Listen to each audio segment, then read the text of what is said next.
देखिए, आज बहुत महत्वपूर्ण दिन है, 1 जुलाई, जो कि माननीय अखिलेश यादव जी का जन्मदिन है। और अखिलेश यादव जी के बारे में अगर आप सब लोग देखते होंगे, जानते होंगे और तमाम नेताओं के बारे में जानते होंगे, तो देखिए समाजवादी पार्टी का क्या निर्देश है, अखिलेश यादव जी का क्या निर्देश है।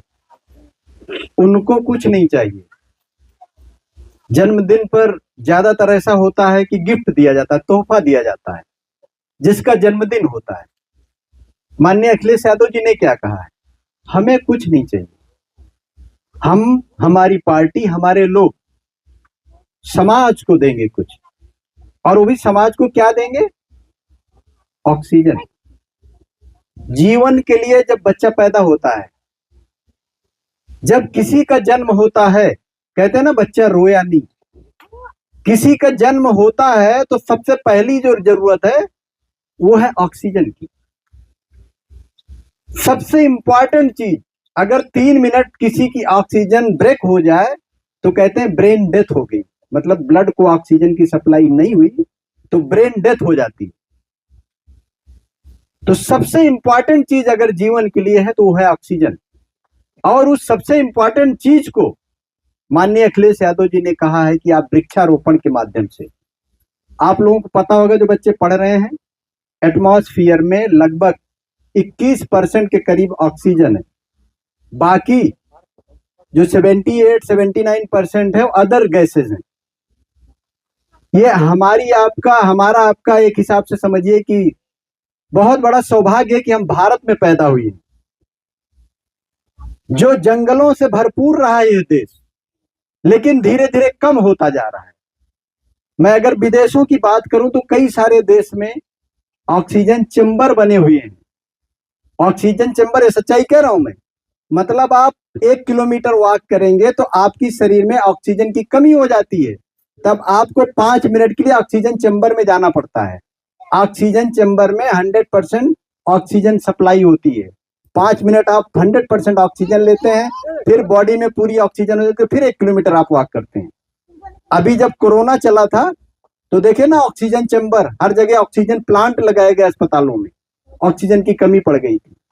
तो माननीय राष्ट्रीय अध्यक्ष जी का क्या निर्देश है कि हम पूरे समाज को, पूरे देश को वृक्षारोपण के माध्यम से, और वो भी आज ही नहीं, पूरे 1 सप्ताह यह कार्यक्रम समाजवादी पार्टी के निर्देश पे, माननीय राष्ट्रीय अध्यक्ष जी के निर्देश पे चल रहा है। उसके साथ साथ जो समाजवादी पार्टी की जिला यूनिट है, वहां के तमाम सदस्यगण, वहां के पदाधिकारी गण, वहां के कार्यकर्ता गण तमाम समाज निर्माण के कार्य कर रहे हैं। कहीं पर रक्तदान शिविर लग रहा है, कहीं पर मरीजों को फल दिया जा रहा है, और उसी कड़ी में मोक्ष कल्याण संस्थान समाज को गति देने के लिए, समाज को नई दिशा देने के लिए आज माननीय राष्ट्रीय अध्यक्ष जी के जन्मदिन पर निःशुल्क मोक्ष पाठशाला का उद्घाटन कर रहा है।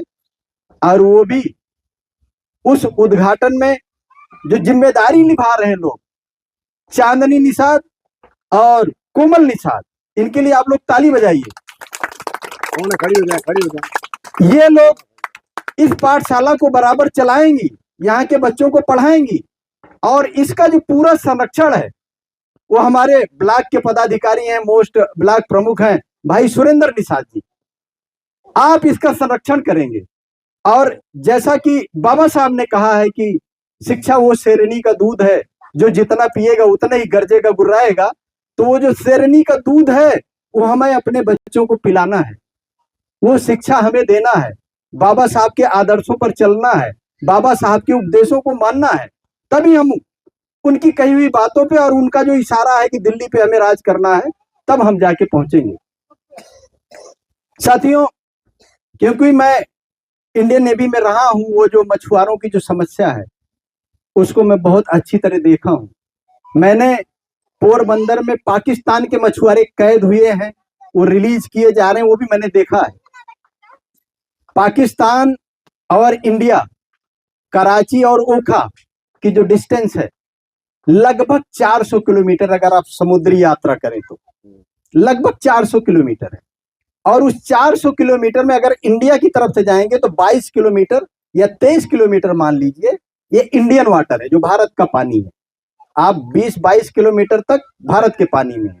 उसके बाद में लगभग 200 किलोमीटर, वो डिपेंड करता है डिस्टेंस पे, वो स्पेशल इकोनॉमिक जोन है, मतलब इंडिया का है। उसमें दूसरे लोग जो है मछली नहीं मार सकते, तेल नहीं निकाल सकते, कुछ नहीं कर सकते। इंडिया उस पर ऑब्जेक्शन करेगा। इसके बाद अगर गए, अगर जगह है वहां तो इंटरनेशनल वाटर आता है, नहीं तो फिर पाकिस्तान का स्पेशल इकोनॉमिक जोन आ जाता है। और उसके आगे भी चले गए, उनकी टेरिटरी से 22 किलोमीटर नजदीक पहुंच गए तो उनके वाटर में चले गए आप।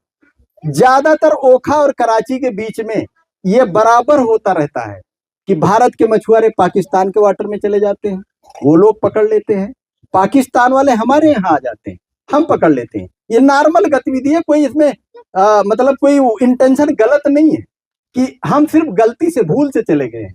और इनका रिलीज होना, इनका छोड़ा जाना भी एक नॉर्मल सी गतिविधि है और ये बराबर चलता रहता है। सिर्फ सरकारें दोनों एक्शन में हो, टाइमली एक्शन लें।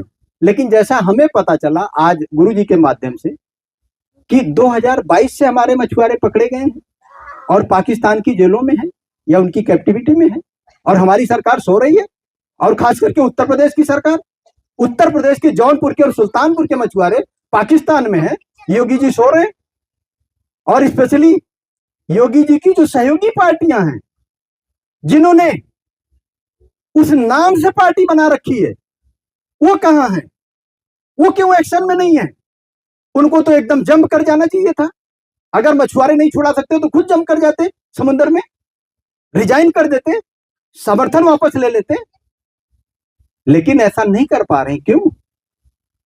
सिर्फ उस पार्टी का नाम है, उस पार्टी का अध्यक्ष उस जाति का है, बाकी उस पार्टी के जो विधायक भी है ना, उस जाति के नहीं, उस समाज के नहीं है। अगर उनके पूरे विधायक, उस पार्टी के पूरे विधायक अगर उस समाज से होते तो सच्चाई है वो जम कर जाते, समर्थन वापस ले लेते। बहुत बड़ी पीड़ादायक बात है कि हमारे जौनपुर सुल्तानपुर के 35 के करीब 30 के करीब जो हमारे मछुआरे भाई हैं पाकिस्तान की जेलों में, उनकी कैप्टिविटी में। अच्छा, वो भी महीने 2 महीने साल से नहीं, 2022 से 4 साल से है, और इन लोग नींद में हैं। और जो उनके परिवार के साथी हैं, उनके परिवार के जो पीड़ित परिवार के लोग हैं, वो बता भी रहे कि हम सबको मिल चुके हैं, सब तक अप्रोच पहुंचा चुके हैं, सब तक चिट्ठियां पहुंचा चुके हैं, लेकिन कोई कार्रवाई नहीं कर रहा। इसीलिए साथियों, आप सबको समझना है कि जो आपका वोट है, जो बाबा साहब ने हर किसी को एक वोट का अधिकार दिया है, वो वोट जाए कहां, किसके पास जाए? कौन है जो हमारी पीड़ा को समझ सकता है और हमारे लिए लड़ सकता है? लड़ाई में भी सही की असली लड़ाई लड़ सकता है। आप लोग उसको सिर्फ यही नहीं, सिर्फ लम्बुआ ही नहीं, सिर्फ सुल्तानपुर ही नहीं, पूरे प्रदेश में आजकल सोशल मीडिया का जमाना है। अब जैसे मैं खुद बता रहा हूं तो अभी चर्चा कर रहा था कि मेरा मेरठ का साथी है, मेरा गाजीपुर का साथी है, आप सबके साथी हैं पूरे प्रदेश में। उन सबको मैसेज करिए, नात बात रिश्तेदारों से बात करिए और सबको बताइए, समझाइए कि ये भारतीय जनता पार्टी की जो सरकार है, इसमें मोस्ट समाज का, पीड़ित समाज का सिर्फ वोट चाहिए बस। आपकी सुरक्षा संरक्षण का इनको कोई लेना देना नहीं, आपको अधिकार देने से इनको कोई मतलब नहीं है। आपको सिर्फ वोट देने की मशीन बना के इन्होंने रखा हुआ है। ज्यादा ना कुछ कहते हुए मैं एक बार पुनः राष्ट्रीय अध्यक्ष जी के जन्मदिन पर आप सबको बहुत बहुत बधाई देता हूं और राष्ट्रीय अध्यक्ष जी को लम्बुआ की धरती से, आप सबकी तरफ से बहुत बहुत मंगल कामनाएं और बधाई देता हूं। साथियों, इस कार्यक्रम में अनवरत लगे रहिए। शिक्षा, स्वास्थ्य, समाज निर्माण के कार्यक्रम में आप सबको बहुत बहुत धन्यवाद। इतना बड़ा कार्यक्रम आयोजित करने के लिए आप बरुआ उत्तरी के लोगों को बहुत बहुत धन्यवाद।